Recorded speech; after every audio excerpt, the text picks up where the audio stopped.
Hello, my name is Brianna Close and I'm a mom of two. I help other people grow their online business all while getting healthy. So if this is something that interests you or could help you in your current business, stick around because I have some really good info coming up next.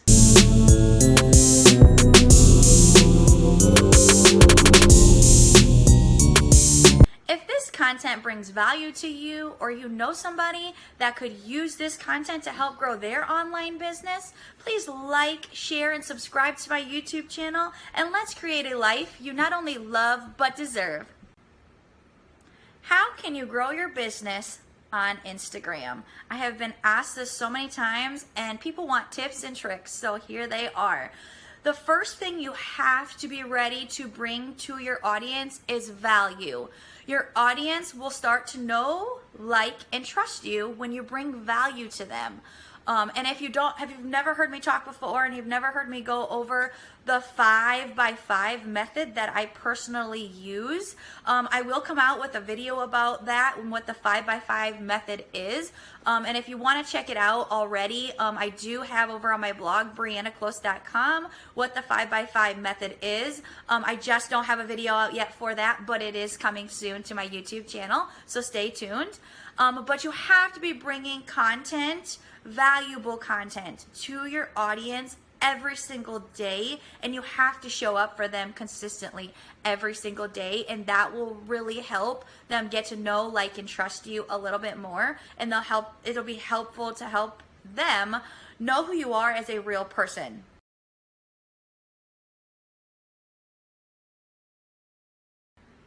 So once you start showing up for your audience and bringing value to them, like I said, they're going to start knowing who you are as a real person, and they're going to be liking and trusting you more because you're bringing them good content that they can use in their day-to-day life and bringing value.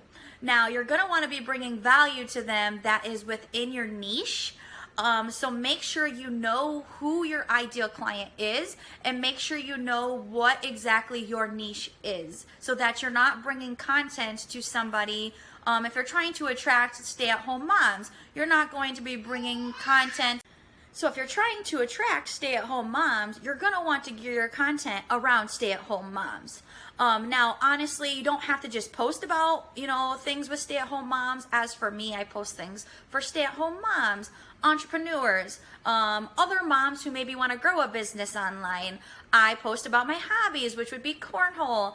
I post about inspirational posts. Personal development is huge for me, and I love to post about it because everybody should try to be the best person that they can be all the time. And I really strive for that as myself and for other people, especially when you're growing a business. You want it to be stuff that people can engage with and see and know and like you as a person. Show up and bring value to your ideal clients. Go ahead, be funny. People love funny. But you want to have content that other people can engage with and that other people like.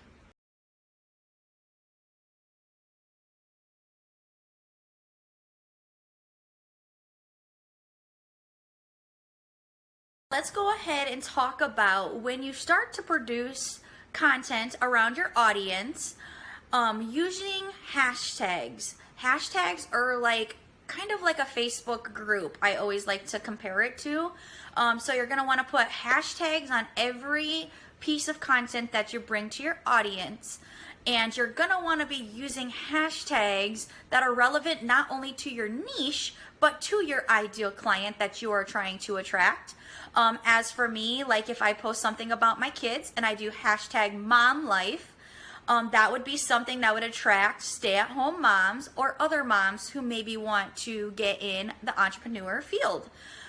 So when I'm looking at hashtags, I am looking for not the ones that have, 5 million followers on that hashtag. I am specifically looking for ones that have anywhere from 5,000 to 1,000 followers. And honestly, lately I've been using some ones that have even just 100 followers. And the reason for that is when you use those hashtags, you don't have as many people your content's trying to get through to show your stuff to your people that you want to attract. So if you go and you find hashtags that are only like 5,000 or 1,000 followers on them, your content will get to, yes, less people, but more people will actually view your stuff, because it's easier for people to see your content that there's only 1,000 followers in there, rather than your content trying to flood through 1 million followers and your content's just kind of getting thrown up in there and getting lost. So always look for the lower followed hashtags to use. For me personally, I like to use, you can have a max of 30 hashtags on every post. And I personally have noticed that my growth on Instagram has happened more when I use more hashtags and I use the max of 30 hashtags. So you can do that as well on all your content. I try to stay within my niche, but I also try to branch out a little bit throughout those 30 hashtags that I am using. With hashtags as well, you can actually follow certain hashtags that you like. So for me, I follow mom hashtags, like mom life hashtags, mom of two, boy mom, girl mom, whatever the case may be. I follow a bunch of those, and once you click follow, you can actually go in there and see who else is following those hashtags, and you can begin to follow some of those people that follow the same hashtags as you that could be in your niche, and you could start following them. You could comment on some of their things, start engaging with them and build relationships with them, and they will start seeing your posts. Maybe they'll follow you back. Now remember, we are in the relationship building business. So you want to be bringing value. You want to be building relationships with people. You do not want to be just selling. You want to build relationships with your clients or your soon-to-be clients so that they know, like, and trust you.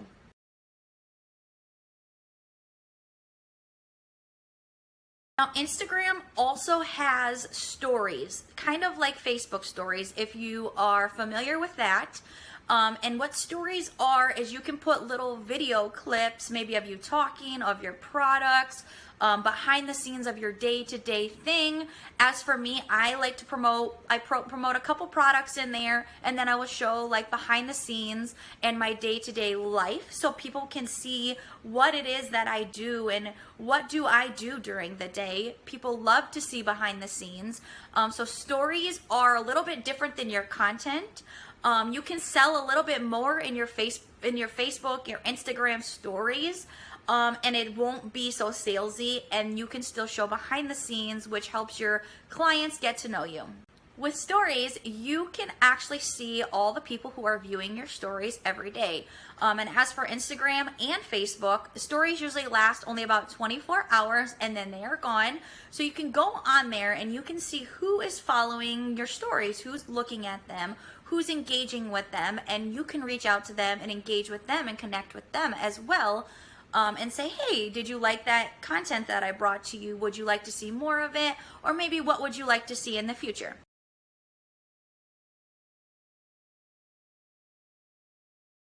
So for getting followers on Instagram, what I personally do is I follow people through the hashtag system, and I also follow people who are mutual friends of people who I have already followed. I will go on there and I will check out their profile and I will see, is this somebody that could be my possible ideal client or prospect, or somebody who may be interested in joining something that I do. And if they are, I will add them and I will comment on some of their posts and I will start to engage with them.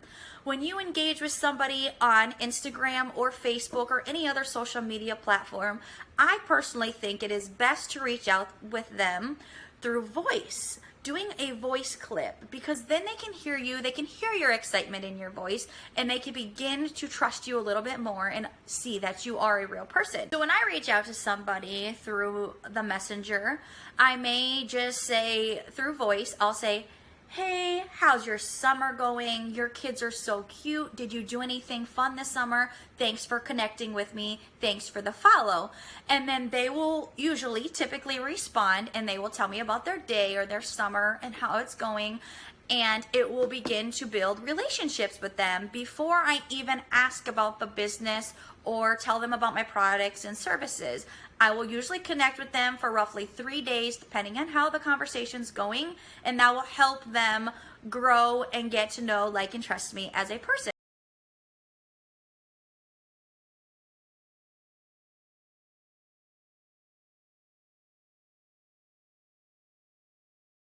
Now, Instagram also has a section that is called Reels. And what they are short-term videos that you can post about anything. Maybe it's something funny.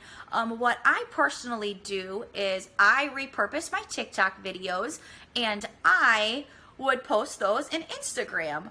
And I highly suggest you repurpose your content. You obviously don't have to post it the exact same day. You don't want to just post everything the same on all social media platforms, but you could repurpose it and use it for a later date. And what I personally do is I have downloaded, the app is called InShot. I download that and it will remove the logo or the watermark from TikTok off of my videos, and I can later repurpose it for Instagram Reels and some tips or tricks or little short videos that could help your audience in any way. Below in the description, I am going to be attaching my blog post that goes along with this video. I've also created a freebie for you that you can see exactly what I'm doing on Instagram and get some ideas of things that you could post on Instagram. I also have some screenshots of what type of hashtags you could use and how many followers, the good and the bad, so you have an idea of exactly what I am talking about.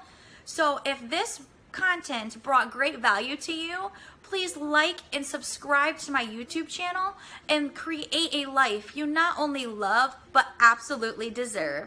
See you next time.